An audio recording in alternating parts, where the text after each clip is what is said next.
जय गुरु संत शिरोमणि आचार्य श्री विद्यासागर महाराज जी की जय, मुनि श्री अक्षय सागर महाराज की जय, पूर्ण संपूर्ण संघ की जय। 3 दिनों से हम लोग कोपरगांव में वैद्यकीय आयुर्वेद पद्धति से चिकित्सा की सेवा दे रहे हैं। पहली बार हम लोगों को मौका मिला कि हम लोग जहाँ पढ़े, हम लोगों का पढ़ना भी नाना जी के अंडर और वैद्य प्रवीण जोशी सर के अंडर ही हुआ था सारा, और उन्हीं से शिक्षा लेकर और मुनि श्री अक्षय सागर महाराज जी की प्रेरणा से मैं पहली बार पूर्णायु में गया और पूर्णायु के मूलभूत ढांचे में शुरुआती दिन से आज तक कार्य कर रहा हूँ।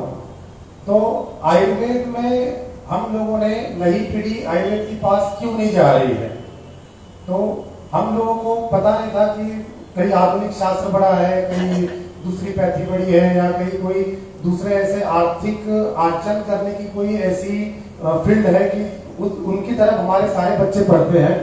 तो हम लोगों ने इस फील्ड की ओर अपने बच्चों को भी क्यों लेके जाना चाहिए। इसका शास्त्र में एक बहुत अच्छा श्लोक आता है और उसका 2 मिनट में अर्थ बताना चाहूंगा कि आयुर्वेद शास्त्र की ओर हमें एज अ फील्ड भी बच्चों ने क्यों देखनी चाहिए।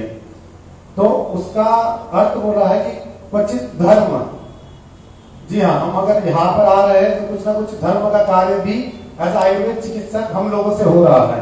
क्वचित धर्म क्वचित अर्थ, अब सिर्फ धर्म हो रहा है तो फिर एक फील्ड के लिए या फिर करियर के लिए कोई अपॉर्चुनिटी नहीं है क्या? तो ऐसा भी नहीं है। धर्म के करते साथ साथ घर चलाने के लिए कुछ अर्थ भी हम लोग कमा सकते हैं आयुर्वेद की पद्धति से। तो क्वचित धर्म क्वचित अर्थ क्वचित मैत्री।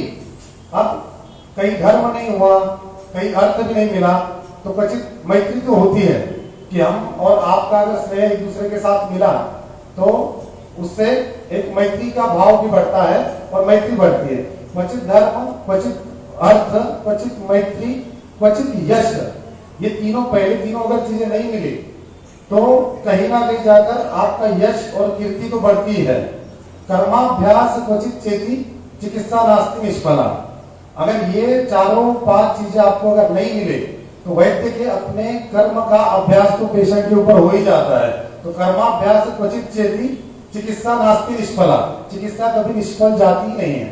तो ऐसे एक महान शास्त्र के पास हम लोगों ने खुद उसको दिनचर्या में भी उसका अवलंबन करना चाहिए और हमारी जो अगली पीढ़ी है उसको भी एज अ करियर के लिए उसको आगे प्रोत्साहित करना चाहिए।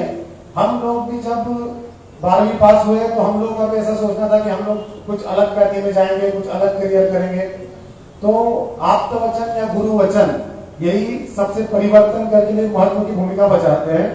तो हम लोग के ऊपर, मेरे ऊपर भी मुनि श्री अक्षय सागर महाराज जी ने जो कृपा की कि मुझे इसी फील्ड में आगे बढ़ने के लिए निर्देश दिए, और मेरे साथ ऐसे कई बच्चे हैं कि जिनको उन्होंने आयुर्वेद के प्रति अपना रुझान और बढ़ाने में मदद की।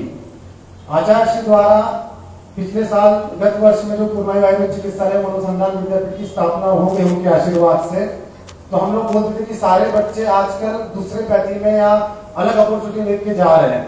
तो आचार्य श्री को हम लोगों द्वारा ये कहा गया कि अच्छे जो बच्चे हैं, जो विद्वान हैं, वो इस क्षेत्र में आते नहीं हैं, तो उनके कहने पर बहुत सारे इंजीनियर, डॉक्टर्स और सीए, कुछ तो उसमें IITian भी थे, उन्होंने नीट की परीक्षा दी और आजीवन अपना पूर्णायु के लिए समर्पण देकर BMS को एडमिशन लिया।